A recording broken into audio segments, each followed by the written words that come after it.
So বর্তমানে 2025 সালের মে মাসে এসে মেকানিক্যাল কিবোর্ড মার্কেটে একটা হাইপড ব্র্যান্ড হচ্ছে ওয়েক আপ। তার একটা মূল কারণ হচ্ছে ওয়েক আপ 10,000 টাকার নিচের বাজেটে অনেকগুলো অপশন একসাথে অফার করতেছে। And I am really confuse যে এতগুলো কিবোর্ড আসলে মার্কেটে আসার পর একটা ব্র্যান্ড ভালো হবে কি হবে না সেটার উপর আসলে অনেক কিছু ডিপেন্ড করে। কিন্তু ওরা 10,000 টাকার নিচে প্রাইস পয়েন্টে প্রত্যেকটা কিবোর্ডে যেই পরিমাণ ভ্যালু অফার করতেছে, মানে দ্যাটস রিয়েলি অ্যামেজিং। অ্যান্ড ওয়েকআপে 10,000 টাকার নিচে একটা 75% লেআউটের অ্যালুমিনিয়াম বিল্ড মেকানিক্যাল কিবোর্ড হচ্ছে ওয়েকআপ T75।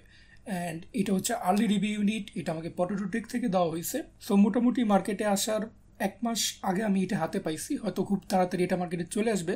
অ্যান্ড মোটামুটি 1 মাস ধরে এটা আমার কাছেই।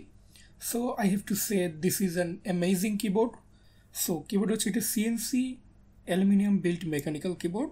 অ্যান্ড মজার কথা হচ্ছে এটার ফিনিশিং যথেষ্ট ভালো। ওয়েকআপের যেই কিবোর্ডগুলো দেখলাম, lucky 65V2, this one and আরও যে অপশনগুলো আছে সেগুলোর ফিনিশিং যথেষ্ট ভালো করছে।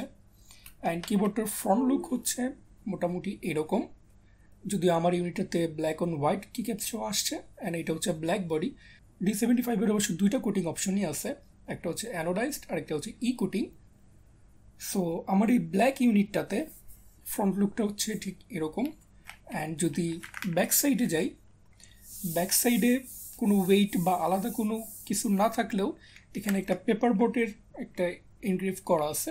এই ফিনিশিংটা মোটামুটি দেখলাম সবাই বেশ পছন্দ করতেছে। অ্যান্ড 4টা রাবার ফিট।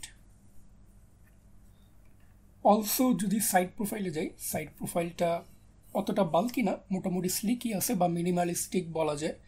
সো এখানে দুইটা আলাদা পোর্শনে থাকে বডিটা। সো কিবোর্ডটার মাউন্টিং অপশন নিয়ে যদি কথা বলতে হয়, এটা হচ্ছে বল ক্যাচ মাউন্ট। অ্যান্ড বিগিনারদের জন্য এটা হচ্ছে easiest way to remove the bottom part or the top part. And খুব সুন্দরভাবে খুব ইজিলি কিবোর্ডটা মড করা যায় এই মাউন্টিং স্টাইলের কারণে। অ্যান্ড মোটামুটি আমার কাছে এটা খুবই ভালো লাগে যেহেতু ইজি টু রিমুভ। অ্যান্ড প্লেটের মধ্যে গ্যাসকেট সক্স দেওয়া যেহেতু এটা একটা গ্যাসকেট মাউন্টেড কিবোর্ড। অলসো যেহেতু নব নাই, আলাদা কোনো জিএসটি নেই, শুধুমাত্র পিসিবির সাথে টাইপ সি পোর্টের জন্য একটা জিএসটি দেওয়া। অ্যান্ড নিচে একটা কেস ফোম দেওয়া আছে আর একটা পেট শিট দেওয়া আছে। আর এখানে যে ব্যাটারিটা দেওয়া, এটা হচ্ছে 4000 mAh এর ব্যাটারি। সো কিবোর্ডটা আগের পজিশনে নিয়ে আসি।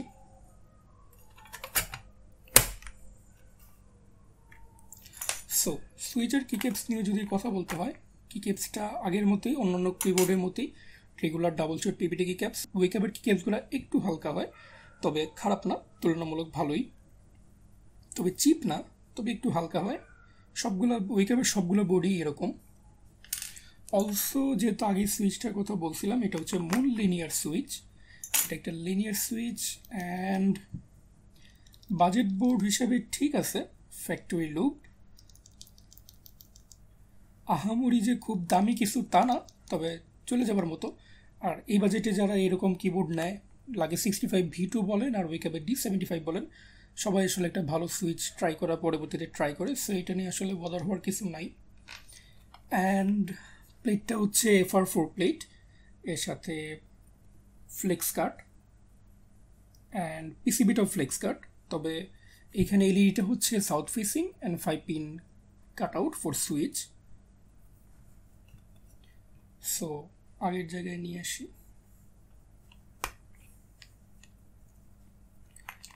এখন এই কিবোর্ডটা নিয়ে কথা বলতে গেলে আসলে স্টক অবস্থায় কথা বলার অপশনটা খুব কম, কারণ মোটামুটি ওয়েকআপ যে অপশনগুলো দিছে, মাউন্টিং অপশন বা কেসের ভিতরে যে পরিমাণ স্পেস আছে সেই হিসেবে, আর প্লেটটা যেহেতু FR4, সেই হিসেবে এই কিবোর্ডটা থেকে অনেক ভালো একটা আউটপুট বের করে নিয়ে আসা সম্ভব। সেটা একটা ভালো ক্রিমি সাউন্ড হতে পারে অথবা একটা ভালো রাউন্ডেড ক্ল্যাক শেপের সাউন্ড হতে পারে। সেজন্য আপনাকে হয়তো কিক্যাপস অ্যান্ড সুইচে আফটার মার্কেট ইনভেস্ট করা লাগবে। তবে স্টক অবস্থায় আপনি 7,000 টাকার আশেপাশে এই কিবোর্ডটা পাইতেছেন।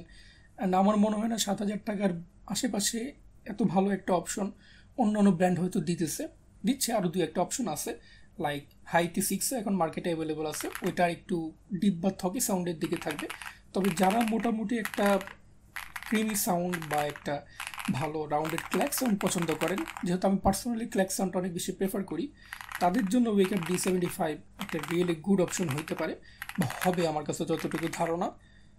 অ্যান্ড যেহেতু এটা বল ক্যাচ মাউন্ট, আপনি ইজিলি রিমুভ করতে পারতেছেন, আবার লাগাইতে পারতেছেন, আপনি বিভিন্ন ধরনের মোড আপনি ট্রাই করতে পারবেন, আপনি এখানে ফোম অ্যাড করতে পারবেন, আপনি টেপ মোড করতে পারবেন, আপনি নিচে পলিফিল করতে পারতেছেন।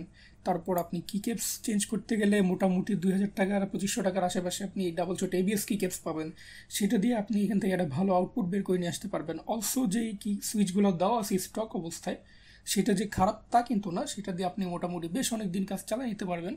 তবে এই কিবোর্ডটার একটা কথা হচ্ছে, এটা কিন্তু নিজস্ব সফটওয়্যার আছে। আলি এক্সপ্রেসে দেখলাম বেশ কিছু পোস্টে হচ্ছে আপনার সেখানে লেখা যে এটা ভিয়া বা কিএমকে সাপোর্ট করে, বাট না, এটা ভিয়া বা কিএমকে কোনোটাই সাপোর্ট করে না, এটা নিজস্ব সফটওয়্যার আছে। উইকেবের অন্যান্য কিবোর্ডগুলো হয়তো ভিয়া বা কিএমকে সাপোর্ট করতে পারে। অ্যান্ড এটার সফটওয়্যার যে খুব একটা খারাপ তাও না, সফটওয়্যার এক্সপিরিয়েন্স ভালোই, আপনার কাজ চলে যাবে। অলসো একটা জিনিস খেয়াল করলাম, উইকেবের যে কিবোর্ডগুলো আসতেছে সেগুলো স্টেপসগুলো বেশ ভালো লুকড, সবগুলো মোটামুটি এক কাতার একটা ভালো, সবগুলা স্টেপসই মোটামুটি একই কাতারে ভালোভাবে লুবিং করা থাকে। যতদিন থাকলো ততদিন তো থাকলোই, কাজ চলে যাবে। এটা নিয়ে আসলে প্রথমেই যে একদম নিয়ে লুপ করে ফেলতে হবে এমন কিছু ঝামেলা নাই, যেহেতু এই বাজেট আরেকটা কিবোর্ড ছিল মঙ্কা F75, ওই কিবোর্ডটা স্টেপস নিয়ে একটু প্যারা খাওয়া লাগতো, এটা অবশ্যই লুপ করলে ঠিক হয়ে যেত। তবে এই ক্ষেত্রে এখানে লুপ করার কোনো প্যারা নিতে হবে না প্রথম দিকে অবশ্যই। তবে যেহেতু FR4 প্লেট আছে, ভালো কেস একটা স্পেস আছে, আপনি অনেক সুইচ এখানে ট্রাই করতে পারবেন। একদম লিনিয়ার সুইচ যদি আপনি 40 গ্রাম থেকে 60 গ্রাম পর্যন্ত বা ট্যাকটাইল সুইচ যদি আপনি ট্রাই করেন, আপনি ভেরিয়াস সিগনেচার সাউন্ড পাবেন এইখানে। কারণ কিবোর্ডটা মোটামুটি ওরা মার্কেটে দিছে এই বাজেটে একটা ভালো এক্সপিরিয়েন্স আপনাকে দেওয়ার জন্য। অ্যান্ড যে বিল কোয়ালিটি দিছে, বাই দ্য ওয়ে এটার ওয়েট কিন্তু 1600 গ্রামের আশেপাশে, একদম হালকা না। অ্যান্ড এই বিল কোয়ালিটির জন্য কিবোর্ডটা অনেক দিন আসলে নিজের কাছে রাখার মতো একটা অপশন। অ্যান্ড আপনি যদি ডিফারেন্ট সুইচ বা কিক্যাপস ইউজ করেন, কিছুদিন পর চেঞ্জ করেন, আপনি কখনো এই কিবোর্ডটা নিয়ে বোরিং হবেন না।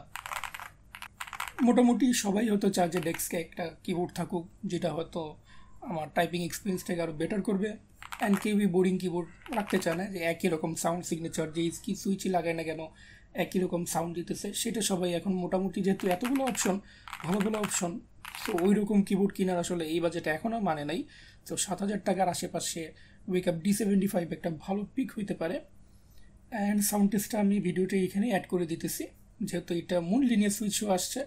সাউন্ড অ্যাভারেজ গুড কোয়ালিটি, হয়তো অন্য সুইচগুলো দিয়ে আসলে ভালো আসতো, বা টেপ মোড করে দেখলে হয়তো আরেকটু ডিপ সাউন্ড আসতো, বাট যা আছে সেটা যথেষ্ট ভালো। সো সাউন্ড টেস্টটা আমি দিয়ে দিচ্ছি এখানে।